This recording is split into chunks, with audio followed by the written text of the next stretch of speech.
नमस्कार, आदाब, अस्सलाम वालेकुम। मेरा नाम रिजवान खान है। आज मैं आपको आसाम का एक मंदिर माता कामाख्या मंदिर के बारे में आपको कुछ राज बताऊंगा। कुछ ऐसे रहस्यों को उजागर करूंगा जिनको जानकर आप हैरान हो जाएंगे कि वाकई में ऐसा होता है। जी हाँ, ऐसा होता है। सबसे पहले मैं आपको उस मंदिर के बारे में, उस मंदिर की मान्यता क्या है, उसका इतिहास क्या है, उसकी रचना कैसे हुई, सबसे पहले मैं आपको उसके बारे में बताना चाहूँगा। तब जाकर आप लोगों के समझ में आएगा कि हाँ, ये मंदिर का निर्माण कैसे हुआ। माता कामाख्या मंदिर जो आसाम के गुवाहाटी नीलांचल पर्वत, कामगिरी पर्वत भी कहते हैं उसे, नीलांचल पर्वत के ऊपर स्थित है वो मंदिर, जहाँ तांत्रिकों का सबसे बड़ा जमावड़ा मेला वहीं लगता है। जून के महीने में एक मेला लगता है जिसका नाम है अंबुबाची पर्व। उस अंबुबाची पर्व में आपको देखने को मिलेगा कि दुनिया के बड़े बड़े तांत्रिक, अघोरी, ऋषि मुनि, जटाधारी, कपाली, अवघड़ सभी लोग वहां अपनी तंत्र की साधना, सिद्धियां और मंत्रों का पुनर्चरण करने के लिए वहां पर आते हैं। क्योंकि जब तक कोई सिद्ध तांत्रिक उस मंदिर में जाकर, जब तक उस मेले में जब तक वो शामिल नहीं होगा, तब तक वो सिद्ध तांत्रिक नहीं बन सकता।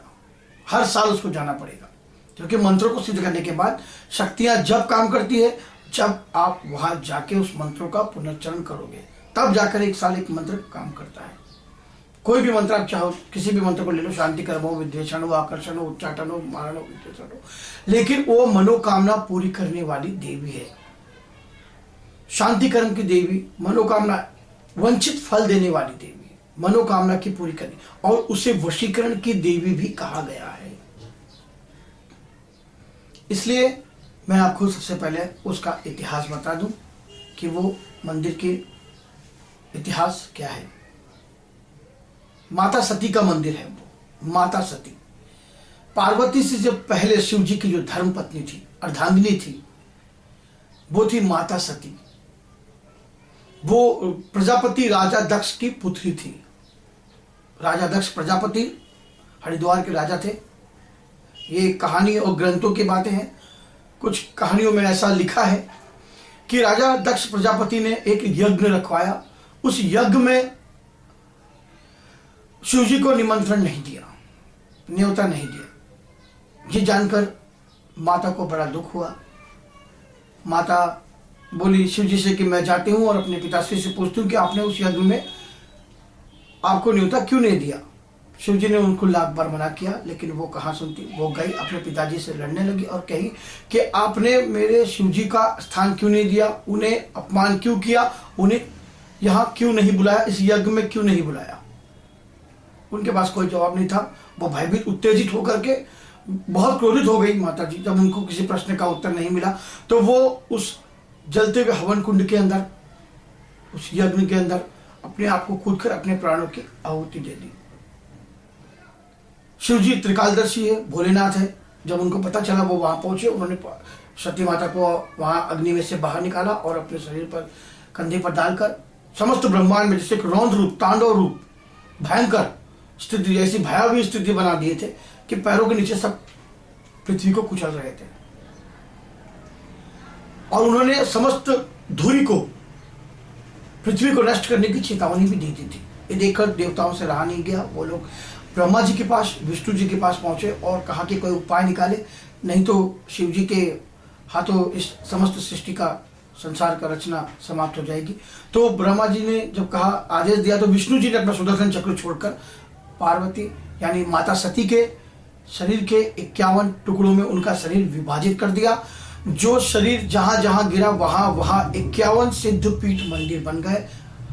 नेपाल में, हिंदुस्तान में, जहां जहां वो मंदिर, जहां जहां उनके शरीर का अंग गिरा, वहां सिद्धपीठ मंदिर बन गए।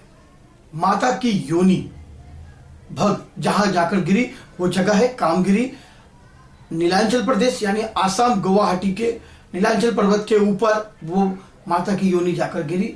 आप जाकर उसको देख सकते हो। चट्टान के कृत्रिम रूप में आपको वो देखने को मिलेगी। गर्भगृह में कोई प्रतिमा, कोई मूर्ति नहीं है। वहां है तो सिर्फ माता का भग यानी माता का योनि आप जाके देख सकते हो। एक प्राकृतिक कृत्रिम झरने के कारण वो जगह हमेशा गीली रहती है। जून के महीने में अंबुबाची पर्व लगता है। अंबुबाची पर्व में बड़े बड़े तांत्रिक, अघोरी, ऋषि मुनि, जटाधारी, कपाली आते हैं अपनी तंत्र की साधना करने के लिए।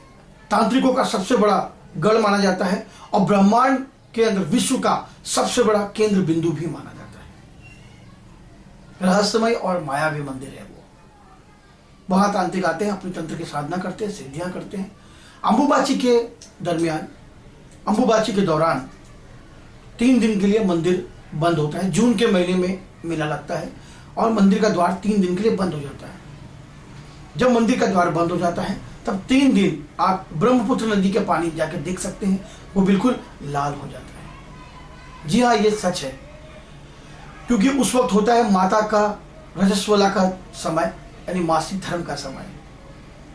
लोग कहते हैं कि ब्रह्मपुत्र नदी में इन लोगों ने सिंदूर मिला दिया होगा, पंडे लोगों ने, भगत लोगों ने। ऐसा नहीं है, गलत बात है। ये सब कुछ प्राकृतिक है, कुदरती है, आप जाकर देख सकते हो। ये माता का मासिक धर्म होता है और कहते हैं कि वो पानी जो प्राकृतिक कृत्रिम झरने से बहता है, माता के कृत्रिम रूप से बने हुए उस योनि के आकार के चट्टान के पास से, तब आप उस झरने को, उस पानी को अगर आप किसी चीज में जमा करके अपने पास रखोगे तो सभी बीमारियों का सर्वनाश हो जाएगा। वो बीमारियों के लिए बहुत लाभदायक पानी है। लोग जाते हैं वहां पर, पूजा करते हैं, आराधना करते हैं। बलि की भी वहां पर एक प्रथा है। आप चाहो तो वहां बलि भी दे सकते हो, बकरे की, भैंस की, कबूतर की, सब्जियों की।